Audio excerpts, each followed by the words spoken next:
Hey, and welcome to episode 2 of A Better Sahara. And it's been a whole year since the first episode. I cannot believe it. And the sad part is that we're not even completely done yet. But as you can see, I've got a lot more done since the last episode. If you're new to the series, I'm going to quickly go over what it's all about. So, on the Hermitcraft server, a couple of players named Mumbo Jumbo, Iskall and Grian, who you've probably all heard of, created a system called Sahara. This was an automatic shop in Minecraft using completely survival-friendly redstone. But of course, like all first systems, this was not perfect. So I took it into my hands to recreate the system with a bunch of improvements. Now you've probably seen a bunch of these floating around the internet already, people recreating Sahara in their own worlds. But I wanted to not skimp out on any of the features like most of these builds do, and even add a couple more myself. So in the first episode, what we actually did was we created the selection panel over here, which is a significantly cooler selection panel, in my opinion, than what they used on Hermitcraft. You simply right-click on this dropper, and you can select a category initially just by clicking on the item, so for logs, and then putting it back in. And then the system will update, and it will give you a couple of selections within that category for you to select. So if we just wait a couple of seconds, we get all these different logs in here, which we can then select and pick whether we want to buy birch logs, oak logs, acacia logs, jungle logs, or spruce logs. And of course, this is a nested menu system, so you could have each of these logs then lead to another menu, maybe with different wood types, like stairs and slabs and stuff. It's really versatile, and I thought that was a significant improvement. So that's what we built in episode 1. And since then, a whole year has passed, and I don't quite know how it's happened, because I haven't actually done that much.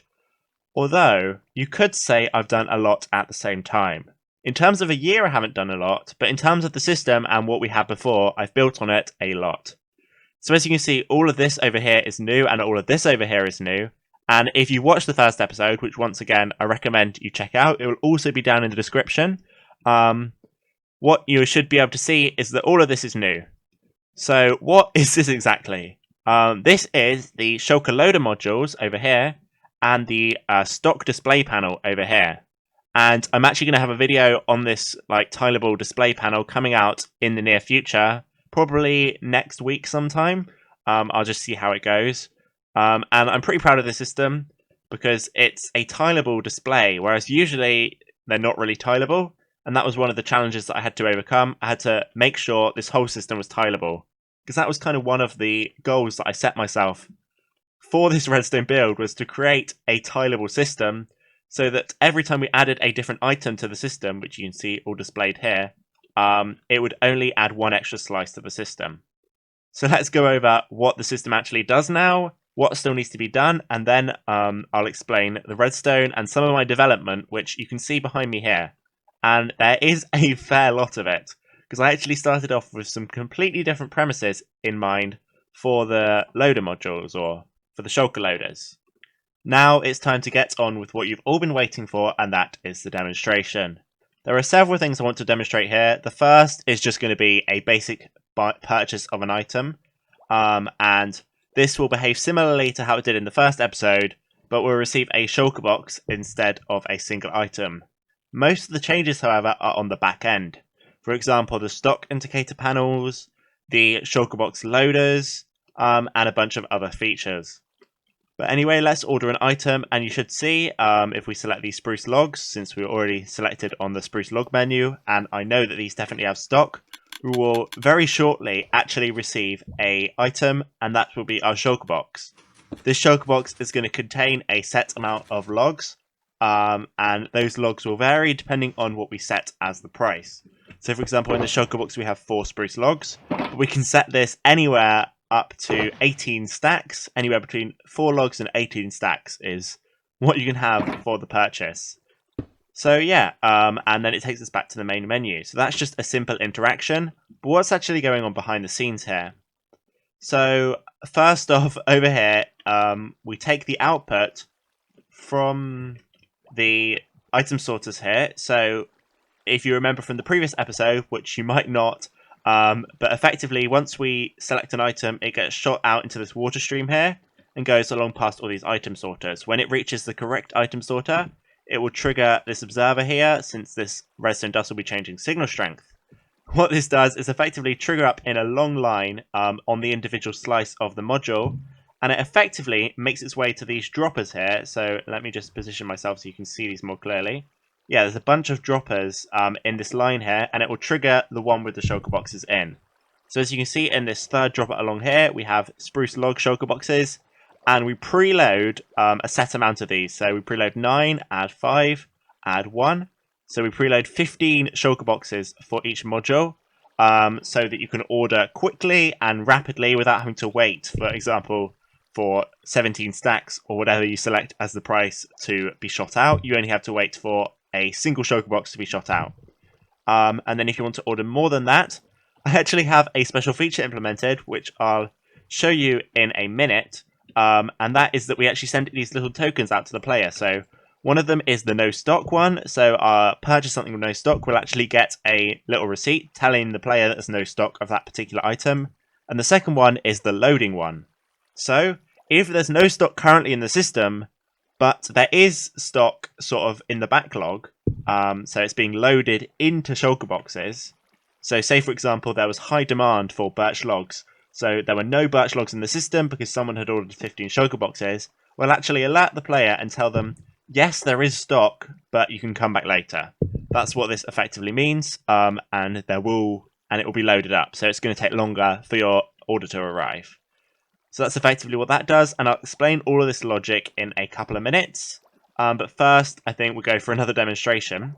And then the other thing is this display panel, depending on the signal strength in these shulker boxes, in these droppers, will actually get a different amount to display on this panel. So at the moment, you can see I've written out all of the prices here, as well as the different items, and we've got the stock indicated. So we've got the oak logs set up at 16 oak logs in each shulker box, 2 stacks in the birch one, 4 in the spruce one, etc., etc. And we can see we've got at least 9 shulker boxes of oak over here. We've only got 1 left of the birch. So if we were the owner of the system, we'd know that we need to restock birch soon because it's going to run out. And you can see we've got 9 once again of the spruce. And we're actually out of stock on the stone and the acacia logs.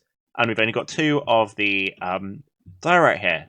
So this is a really helpful indicator, and it lines up perfectly with what's in these shulker boxes over here. This is a fairly complicated system that deserves its own video.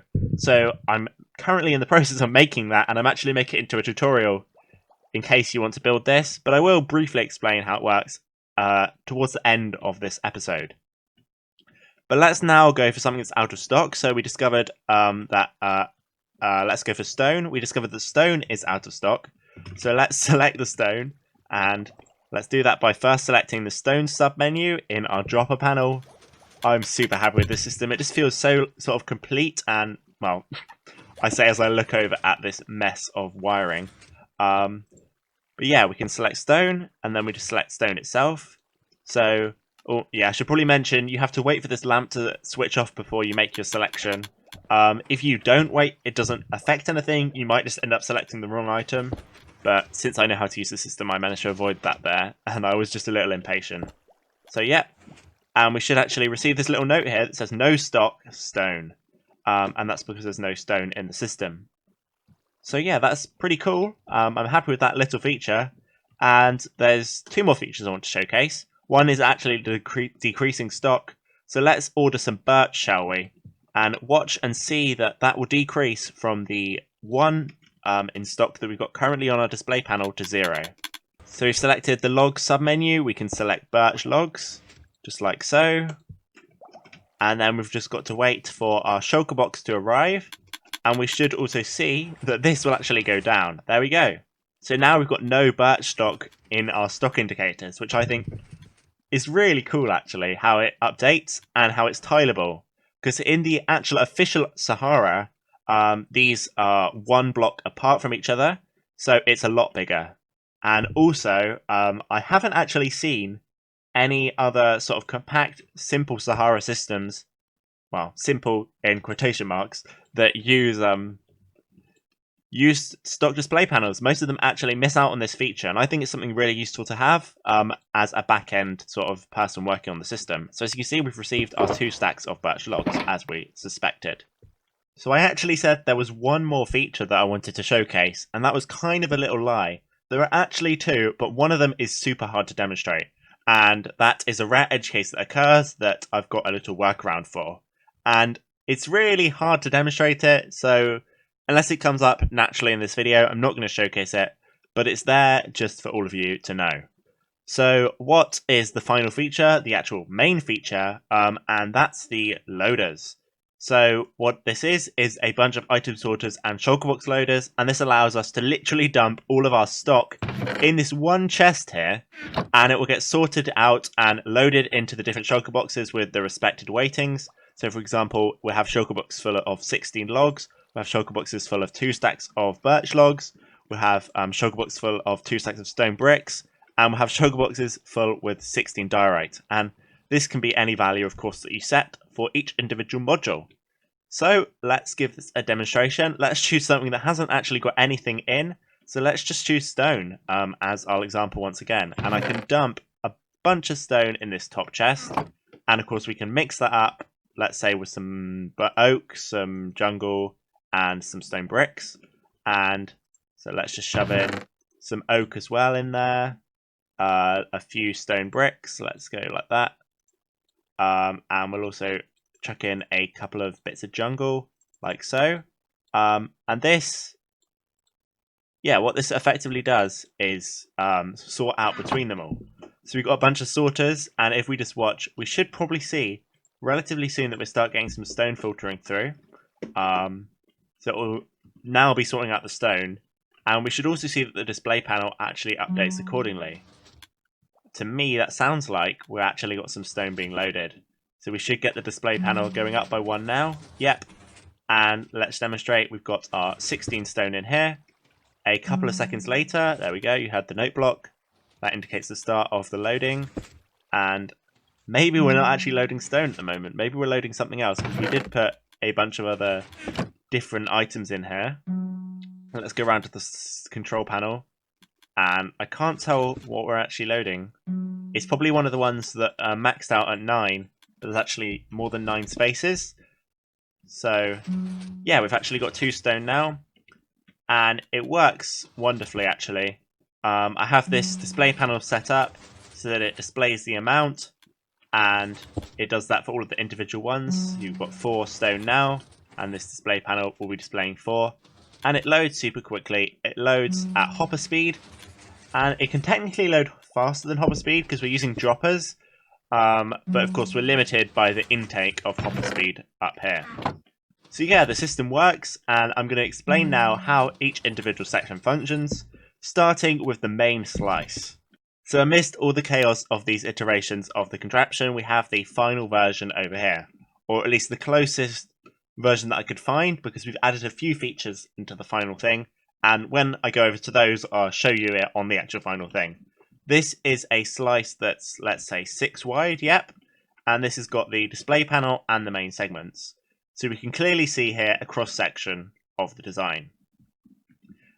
We power in from this bottom observer here. We simply power through this observer, and that's the equivalent of the circuit down the bottom here, which would power into there. Everything from here to the right of that is the display panel, and everything to the left is the shulker box loaders. So up the top here, I'll start simple. You've probably all seen this before, at least if you're slightly familiar with Redstone. A basic item sorter, and that simply sorts out between the different items. So yeah, we've got red dye, green dye, and orange dye. So those would be the things that we're loading, and each one of those would go into a different slice, down through these barrels and into these droppers. So let's see if we actually got anything in the droppers. No, we don't, but that would sit in those droppers. What we have now is a bunch of sort of weird AND gate type things that all work together in unison to determine what happens. So first off, we only want to load if there's actually stock in the dropper. So we have a comparator output taken out, and that powers through into these slices here. And you may recognize some of the circuitry from a video I did, which again is going to be in the top right of your screen. And that video is basically a small portion of that, and that's just the loader without all of the extra logic. So what we do is we then power through this line once we reach a certain signal strength, so a certain amount of items in the dropper. And that starts this over here, which is Mizuma Games counter. So in here we've got 61 items, which correspond to, I believe, 2 stacks, because you add 3. Or it might even correspond to 1 stack. Not entirely sure. Yeah, I believe that corresponds to 1 stack of items. And the time that it takes for those to filter determines how many pulses we get through the system. Those pulses simply power across, so all of this here is just powering up to the top. And we have this over here, which pushes the block out of the way, so that whilst the system is counting, we don't get any additional pulses through here. So, yeah, we power our outputs through here, and that powers into these observers. The observers go across and power the droppers here, which put items into the shulker boxes, but at the same time, they actually power into these barrels. And what this does is power through to the lamp. And I thought this was a super clever sort of use here, using the fact that the barrels are solid blocks, so we can pass signal through it, but we can also pass items through it. And this would not be possible before this version of the game, so that's super cool. Then we have the lamps here, and these will actually stay permanently lit because these are pulsing so fast.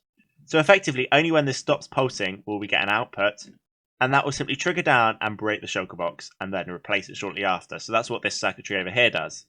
So then the shulker boxes filter through, and they go down into the dropper.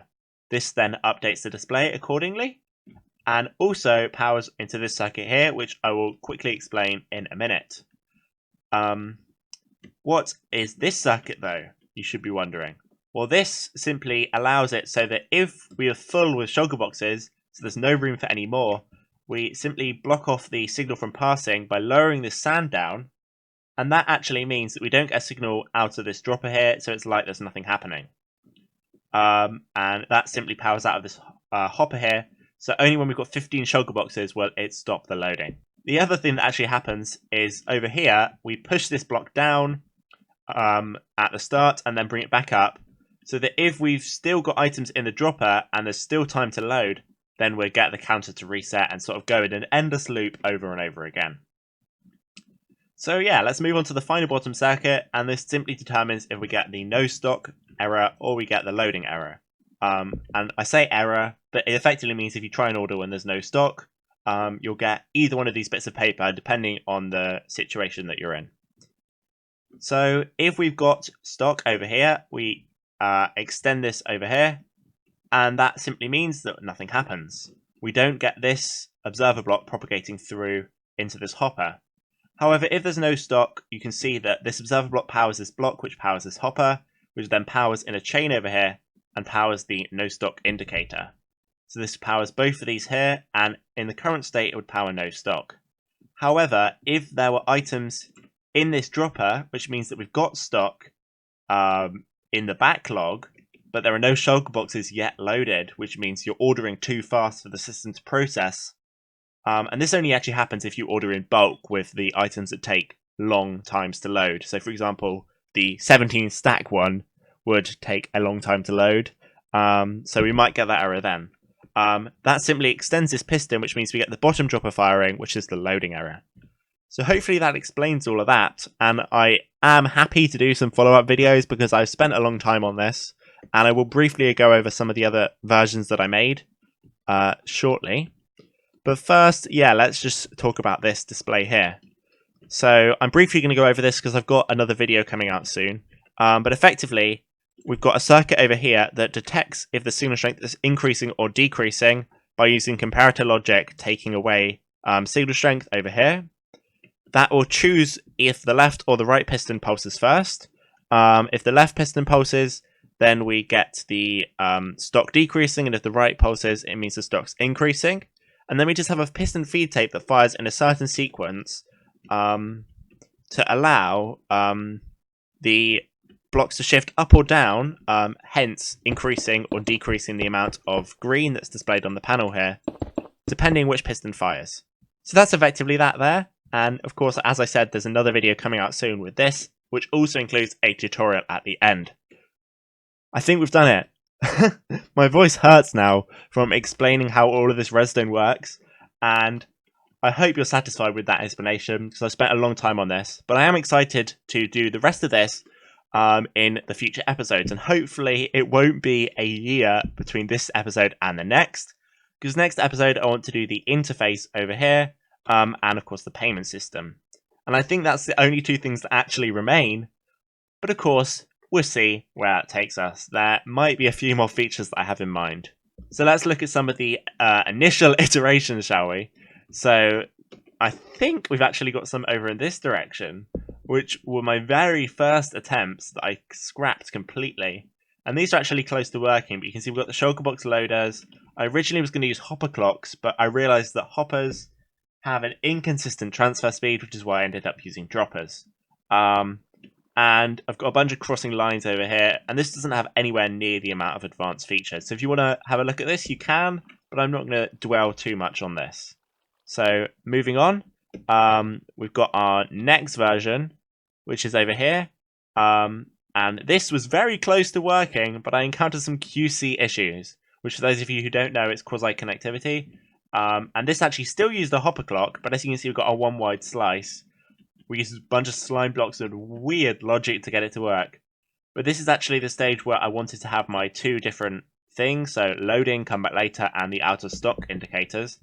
And that actually worked, but the thing that didn't work is something to do... I can't quite remember what it was. But if the shulker boxes ran out whilst there were items in here or something, or if the items ran out with the shulkers were in there, they'd get out of sync by one item. So you might end up with like the wrong amount in there, and it was just super confusing.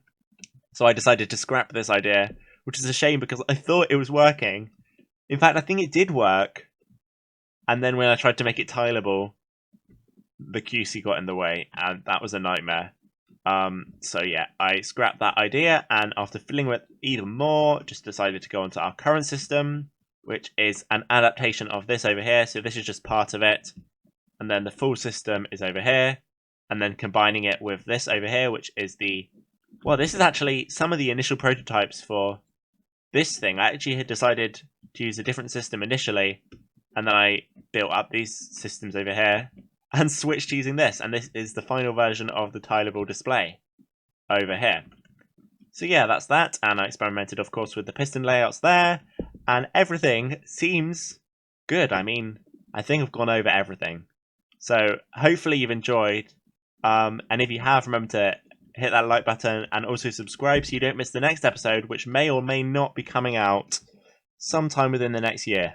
I mean, judging by my previous record of making one video a year on this series, it's not looking good, but I think this was the most complicated stage over here. So yeah, I mean, it should be a lot simpler here on out to do all the rest of the logic, so hopefully you enjoyed. And actually, before I go, there is one final feature, and that's simply this pulse extender over here, which locks all of these hoppers so that we don't get any items flowing into these droppers too fast, because our displays take a little while to update, so you can't have them update too fast. But that's not really an issue because the shulker boxes sort of take time between loading, and we can use this pulse extender to fix that. So there we go. My Better Sahara system, episode 2. We've got everything working apart from the interface. I hope you've enjoyed. If you have, as I said, remember to hit that like button, subscribe, and comment down below. My name's been Vortex Swap, and I'll see you in the next one. Goodbye.